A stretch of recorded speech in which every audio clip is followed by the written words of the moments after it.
Hey, and welcome back to Miss Kitty's Wild West Adventures. Imagine this, California, 1853. A severed head in a jar is paraded through town by state rangers claiming victory. But whose head was it?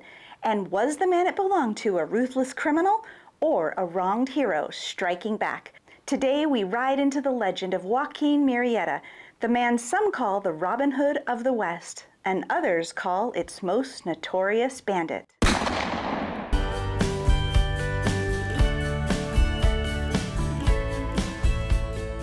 Let's start with what we think we know. Joaquin Murrieta was likely born around 1830 in Sonora, Mexico. Like thousands of others, he came to California during the gold rush, hoping to strike it rich. But instead of gold, he found racism, injustice, and violence.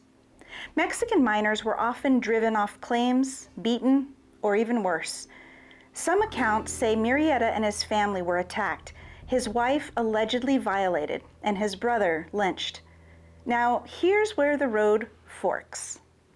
Some say that was the spark that lit the fire of vengeance in Murrieta's heart. Others say that story was cooked up later to romanticize a man who simply turned into an outlaw. Whatever the truth, by 1850, California was buzzing with stories of a gang of outlaws, horse thieves, stagecoach robbers, and yes, killers, led by a man named Joaquin. He didn't act alone. His crew reportedly included a knife-wielding enforcer named Three-Fingered Jack. To settlers and miners, they were a menace. But to many Californios, Mexican citizens in the new U.S. state, they were folk heroes. Murrieta wasn't stealing, he was reclaiming.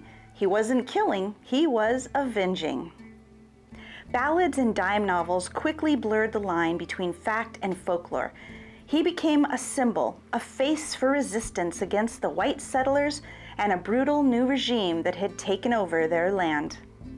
Here's the rub. Murrieta's story lives on in duality. On one hand, you have the image of a cold-blooded criminal, a man who orchestrated robberies and left bodies in his wake. On the other, you have the tale of a freedom fighter, driven to violence by the violence done to him. Even the state couldn't quite figure him out. In 1853, California authorized the formation of the California State Rangers, led by Captain Harry Love, specifically to hunt him down. And they did, allegedly. On July 25, 1853, the Rangers ambushed a group of bandits near Pinoche Pass. Love claimed they had killed Murrieta and Three-Fingered Jack. To prove it, they cut off the head of one and the hand of the other, preserved them in alcohol, and took them on tour like a twisted sideshow attraction. Gruesome? Certainly. Conclusive? Not even close. Many who had seen Murrieta said the head didn't look anything like him. Some insisted he had actually escaped and fled to Mexico. Sightings popped up for years. A few even claimed he had died peacefully decades later. So was the real Joaquin Murrieta ever caught? Or did the Rangers kill the wrong man and turn a living outlaw into an immortal legend?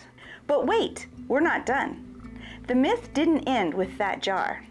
In 1854, just a year after his supposed death, John Roland Ridge, a Cherokee author, wrote The Life and Adventures of Joaquin Murrieta, the first novel published in California.